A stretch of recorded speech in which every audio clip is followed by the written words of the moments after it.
Генералниот секретар на Комунистичката партија на Франција, другарот Жорж Марше, веќе повеќе денови престоја во нашата земја, исто така и во Социјалистичка република Македонија, во Охрид. Љубезно се озва на нашата покана, на покана на Радио Телевизија Скопје, да го даде следново интервју. La première question concernait les entretiens que vous avez eus avec le président de la Ligue des communistes de Yougoslavie, le camarade Josip Broz Tito, et les rapports entre les deux partis. L'intérêt pour ces contacts était très grand dans le monde entier et nous vous prions, camarade Marché, de bien vouloir nous dire comment vous estimez la coopération entre le Parti communiste français et la Ligue des communistes de Yougoslavie et surtout, quelles sont les possibilités pour approfondir cette coopération? Durant ces dernières années, la coopération entre nos deux partis s'est développée. Déjà, à la fin de l'an dernier, une rencontre a eu lieu au cours de laquelle a été adopté un protocole d'accord qui fixe pour la prochaine période une série d'initiatives communes à nos deux partis. Mais je pense effectivement, comme vous venez de le dire, que la rencontre que j'ai eue avec le camarade Tito et d'autre part les pourparlers que j'ai eus également avec le camarade Branko Mikulic, vont permettre un nouvel essor de la coopération entre nos deux partis. Et je pense sur trois plans essentiellement. D'abord, naturellement, de l'examen que nous faisons de la situation politique internationale, nous avons tiré la conclusion que s'il est vrai que les gouvernements, les États devaient avoir des initiatives, il convenait à nos partis communistes d'essayer d'avoir des initiatives de nature à mobiliser les travailleurs et les masses populaires pour des objectifs conformes aux intérêts des peuples. J'ai en vue, par exemple, les problèmes qui découlent de la détente, de la coexistence pacifique, de ce dont nous nous félicitons. Cependant, on ne peut oublier qu'il existe à travers le monde des foyers de tensions internationales contre lesquels il faut lutter. Et surtout, je dirais que ce qui a retenu notre attention, c'est que la détente et la coexistence pacifique ne s'accompagnent pas encore de mesures en faveur du désarmement. Sans doute, il y a eu l'accord récent entre le gouvernement des États-Unis et le gouvernement soviétique au sujet des SALT. Mais nous pensons qu'il faut aller plus loin et s'engager résolument dans la voie du désarmement. Voilà un exemple. Eh bien, nous pensons que nos partis devraient avoir des initiatives de nature à faire agir les peuples en faveur du désarmement. Et nous pensons que ce ne sont pas seulement les communistes qui peuvent lutter, mais disons toutes les forces, les socialistes, les sociodémocrates et d'autres. Voilà un exemple de coopération entre nos deux partis. Alors je pourrais ajouter d'autres exemples, un nouvel ordre économique mondial, etc., etc. Voilà un premier domaine. Ensuite, nous avons convenu que nos deux partis devraient avoir des initiatives en vue d'approfondir un certain nombre de questions de caractère politique, idéologique, découlant de la lutte pour la construction du socialisme. Nous avons également retenu cette idée. En troisième lieu, nous pensons qu'il serait bien, par exemple, qu'au plan des municipalités, on examine un peu le problème des jumelages. L'histoire a été telle qu'aujourd'hui, il n'y a pratiquement pas de villes yougoslaves jumelées avec des villes dirigées par des maires communistes. Eh bien, nous avons l'intention d'essayer de remédier à cette situation anormale. Par conséquent, vous voyez, on peut dire que ce voyage se traduira en définitive par toute une série d'initiatives qui vont renforcer la coopération entre nos deux partis et je dois dire que je m'en félicite beaucoup. On a l'impression que le Parti communiste français, à son dernier congrès, mettait au premier lieu le problème du plan intérieur. Face à la crise du capitalisme, on accentue l'unité de la base, le renforcement de cette unité, l'ouverture et la démocratisation des rapports dans le parti. Dans ce sens, quoi de nouveau a apporté le Congrès au socialisme aux couleurs françaises?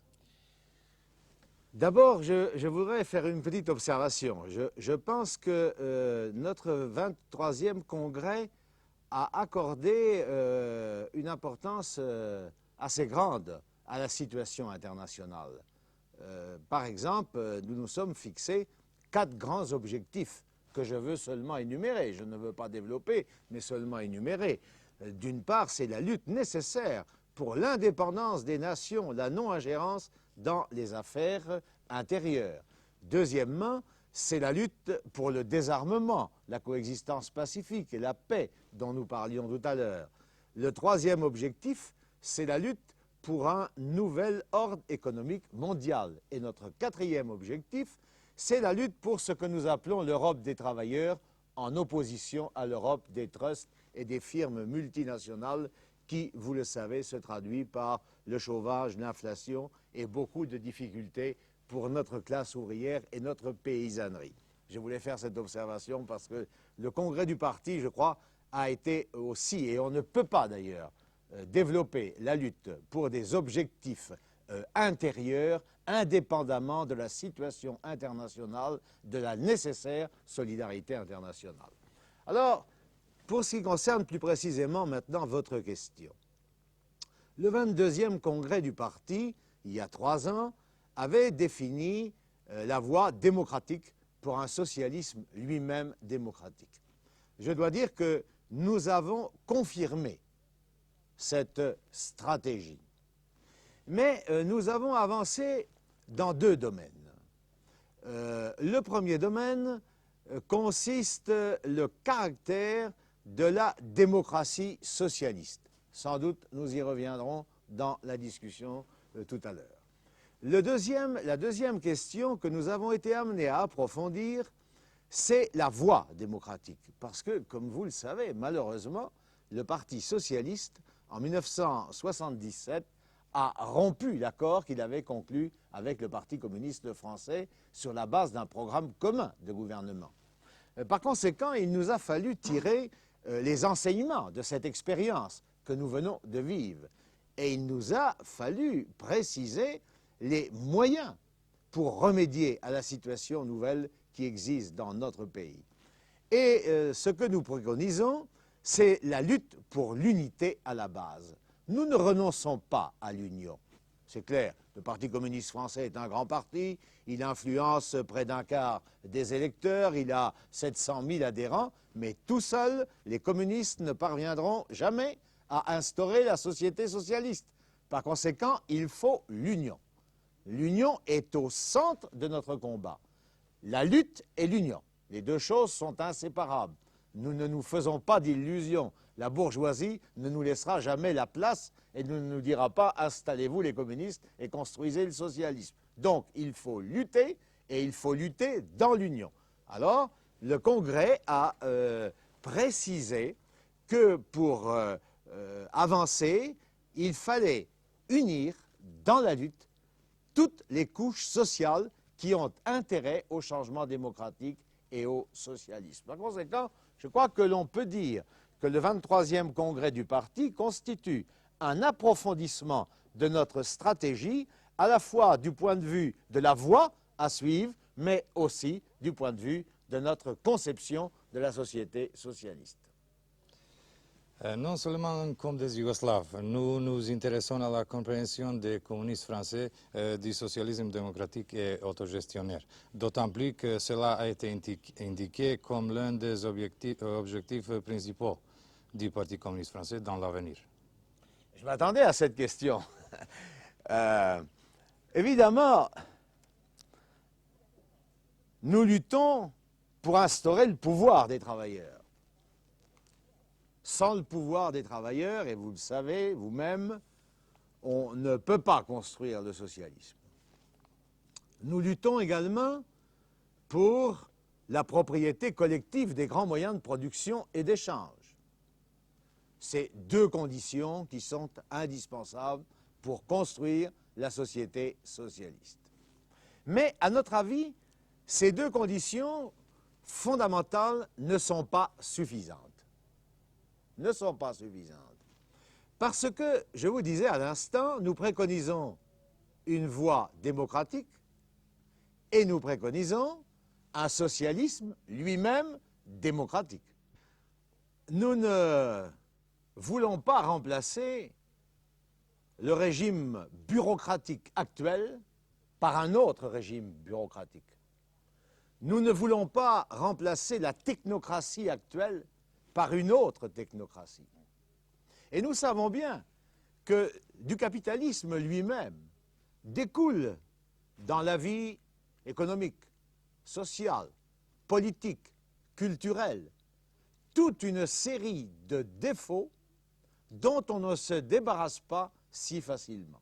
Et à notre avis, le moyen pour y parvenir, eh bien, c'est précisément l'autogestion. Alors, nous avons approfondi cette question, à la fois à la lumière de notre propre expérience. La France, le peuple français, a ses particularités, ses traditions, ses habitudes. Il faut en tenir compte. Nous avons approfondi la question aussi à la lumière de l'expérience internationale. Il y a un système socialiste qui présente une grande diversité d'ailleurs. Bon, il y a l'autogestion chez vous. Alors nous analysons toutes ces choses et cela nous a permis à ce congrès d'avancer des idées plus précises sur la conception que doit être la nôtre d'un socialisme autogestionnaire aux couleurs de la France. Mais évidemment, je répète que c'est conditionné au changement de pouvoir politique et à la propriété collective des moyens de production. Encore est-il que dès maintenant, nous luttons dans le cadre du système capitaliste pour essayer d'arracher pour les travailleurs, soit dans leur entreprise, soit dans leur commune, dans leur localité, des droits et des pouvoirs nouveaux qui leur permettent de donner leur avis, leur opinion, de participer en quelque sorte à la gestion des affaires. Je crois que c'est d'ailleurs la grande question qui se pose actuellement dans le mouvement mondial. Voilà. Comment expliquez-vous l'intérêt que les communistes français portant au mouvement de non-alignés et aussi à la question de nouvel ordre économique? Ben, vous savez bien que notre Parti communiste français est opposé à la politique de bloc. Et nous nous félicitons d'ailleurs que le général de Gaulle ait dégagé la France de l'OTAN. Mais nous sommes toujours membres de l'Alliance atlantique. Cependant, nous estimons que notre pays devrait, en toute indépendance, avoir davantage d'initiatives en vue de favoriser des mesures allant dans le sens de la paix, la coexistence, le désarmement, l'amitié, la coopération entre les peuples. C'est ça notre politique. Alors, partant de là, il est tout à fait normal que le Parti communiste français porte un grand intérêt au mouvement des non-alignés. Parce que les mouvements des non-alignés qui rassemblent, je crois, 87 pays,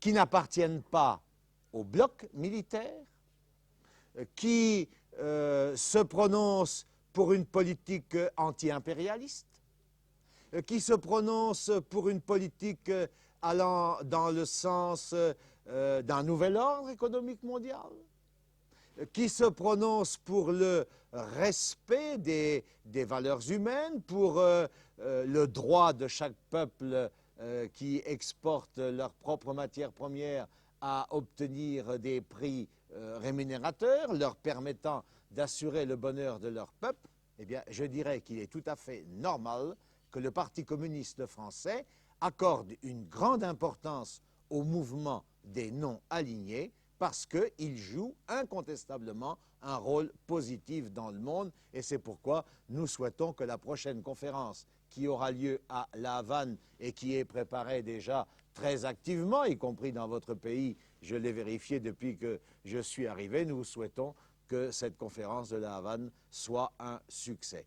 Le mouvement des non-alignés est un mouvement important pour la lutte que mène la classe ouvrière internationale pour la paix, pour la démocratie, pour le progrès social et pour le socialisme. L'eurocommunisme. L'eurocommunisme en tant que notion et contenu a suscité un très grand intérêt. Voudriez-vous nous dire quelque chose sur ses caractéristiques d'aujourd'hui et sur son avenir? Oui, l'eurocommunisme est beaucoup combattu.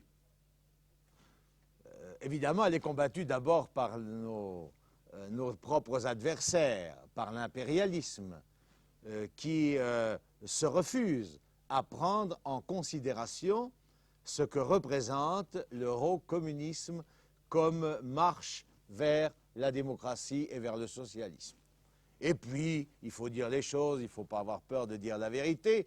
Il y a aussi dans le mouvement communiste international des camarades qui craignent l'eurocommunisme. Ils le craignent à tort d'ailleurs, parce que l'eurocommunisme, ce n'est pas un nouveau centre. L'eurocommuniste n'est dirigé contre personne. Qu'est-ce que c'est l'eurocommunisme? C'est simple.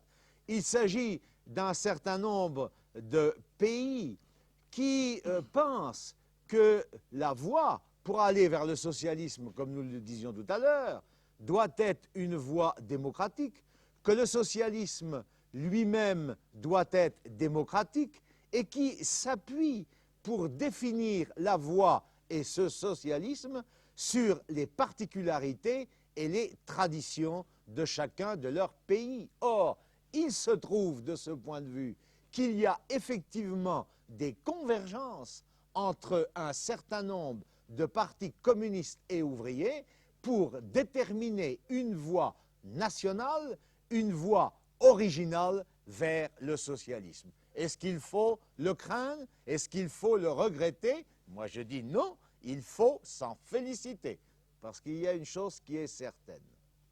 Le socialisme affiche déjà une grande diversité, et j'ai pu le vérifier durant mon séjour en Yougoslavie. Je connais aussi d'autres pays socialistes. Par conséquent, le socialisme déjà est très divers. Et plus seront nombreux les pays qui passeront au socialisme, plus s'affirmera cette diversité. Eh bien, ce n'est pas un appauvrissement, c'est un enrichissement du socialisme. Par conséquent, l'eurocommunisme, je dirais, il a un bel avenir devant lui. Et en tout cas, le Parti communiste français est fermement décidé dans la prochaine période, avec d'autres partis communistes qui sont aussi intéressés à prendre des initiatives pour aller de l'avant dans cette voie. On peut dire que l'eurocommuniste a l'avenir devant lui. À la fin, nous vous prions de bien vouloir nous dire les impressions de votre séjour en Yougoslavie et dans la République socialiste de Macédoine, du développement matériel et culturel du peuple macédoine, en vue de fait que cette fois vous avez séjourné dans notre pays plus longtemps. D'abord, je veux accomplir un devoir. C'est remercier le camarade Tito, remercier tous les dirigeants de la Ligue des communistes, remercier tous les dirigeants des différentes fédérations que j'ai visitées pour l'accueil chaleureux qui m'a été réservé et qui m'est allé droit au cœur. En second lieu, je dois vous dire que vous avez un beau pays dont vous avez raison d'être fier. Ce n'est pas d'ailleurs sans une certaine émotion que j'ai visité en Bosnie, à Tientiš, le lieu où les patriotes yougoslaves ont mené des combats qui ont joué un rôle décisif pour la libération de leur pays contre l'occupant. Donc, vous pouvez être fiers de votre pays. Et je dirais que vous pouvez aussi être fier de votre bilan, de vos réalisations. Évidemment, les camarades me l'ont dit. Chaque jour surgissent de nouveaux problèmes. La construction du socialisme n'est pas non plus un chemin bordé de roses, mais les résultats que vous avez obtenus sont déjà remarquables dans tous les domaines. Alors, je suis en Macédoine, c'est la première fois. Je ne connaissais pas. La Macédoine a toutes les particularités dont je parlais tout à l'heure, et la constatation que j'ai pu faire, c'est que par rapport à ce que j'en connaissais par la lecture, incontestablement, votre pays s'est développé, se développe chaque jour au plan économique. Mes derniers mots, par conséquent, seront pour souhaiter au peuple macédonien, et plus généralement à tous les peuples yougoslaves, de nouveaux succès dans leur activité au service du progrès social, de la démocratie, de la paix et du socialisme. Et aussi pour souhaiter que se développe et se renforce entre la France et la Yougoslavie la coopération pour les objectifs conformes aux intérêts de nos deux peuples et de nos deux pays. Encore une fois,